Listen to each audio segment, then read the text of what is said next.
So in order to be productive in practice, there are a few things that needs to take place. And I personally believe that productivity in your practicing starts before you get into the practice room. So for example, if you really want to be productive when you start to practice, then you need to make your saxophone accessible. Think about it.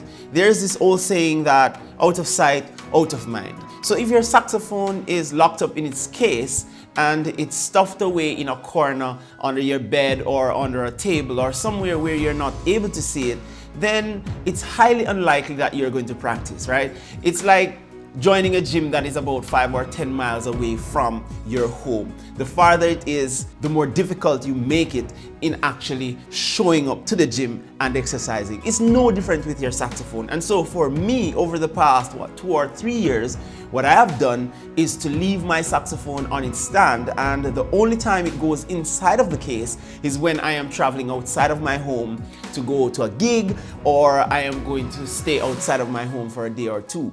The next thing that you want to do is to be organized. And getting organized meaning that your reeds, your mouthpiece, your ligature, the music that you're going to use, your metronome, your timer, all these different supportive devices are going to be in arm's length where you can easily pull them to you and you are able to set up your saxophone in no time. Your sheet music is there, it's ready to go, because a little bit of preparation, a little bit of organization at the beginning or before your practice is going to allow you not to waste any time when you get into the practice room. And the third thing is planning. Okay, so you're going to go into the practice room. You need a checklist at least of the 3 to 5 or 10 things that you plan to practice, right? Now, based on research and what I've read is that your brain is wired to remember between 5 and 9 things. So in your practice session, you want to make a checklist of all the things that you're going to practice. What are you going to practice today? Are you going to practice scales? Are you going to practice arpeggios? Are you going to practice a pattern? What is it? Or are you going to work on some reggae music, some jazz? What is it? So having that checklist in place gives you the opportunity that, okay, you're in the practice room and you're going to spend 10 minutes on this particular piece of music, and then on this particular technique you're going to spend 5 minutes. And so you break things down so that things can flow smoothly. And one of the things that I have incorporated in my practice routine is to use a timer. Now, the timer is a great tool. You can use it on your phone, or you can use a simple kitchen timer like this one that I have here. This is what I use every day to practice, and so I set it on 5 minutes or 3-minute slots depending on what I'm working on, and I keep working it until I get to my 90 minutes or my 120 minutes, which is 2 hours of practice on a daily basis. So you want to be able to find tools that will help you along in the process, like the timer, the checklist. Because when you have a checklist and you can check things off, okay, today I practiced my overtones, I practiced long tones, I practiced my scales, then you can see the progress that you're making. You don't just show up in the practice room and you are there noodling away on your horn and then you say, what did I achieve today? But if you have 5 things on your checklist and you're able to tick each one off, knowing that you would have spent 10, 15 minutes, whatever amount of time you are able to spend, then you can look back to say, yes, I have accomplished my goal today. The next thing that you want to do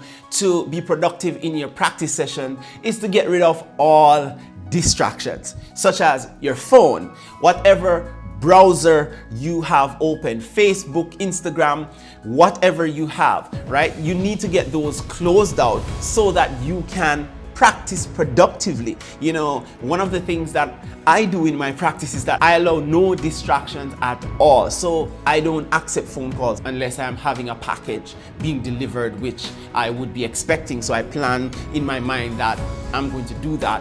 Then I don't allow any distractions distractions. Because if you're watching the TV, you are checking your news feed or you're checking your social media feed while you are practicing, then you're not giving your brain the opportunity to focus truly on what you're trying to accomplish, and therefore you're not really progressing. So you have to get rid of all distractions. If it's a cat, if it's your children, if it's your little brother or sister, whatever it is, you need to get rid of those distractions. And then the next thing that you want to do is to show up for yourself. So every single day, what time of day can you practice? Where can you practice? For how long can you practice? And then you show up and you repeat that process over and over. You know, I like a statement from the late Bruce Lee. He once said that he does not fear the man who practices 10,000 kicks once, but he fears the man who practices one kick 10,000 times.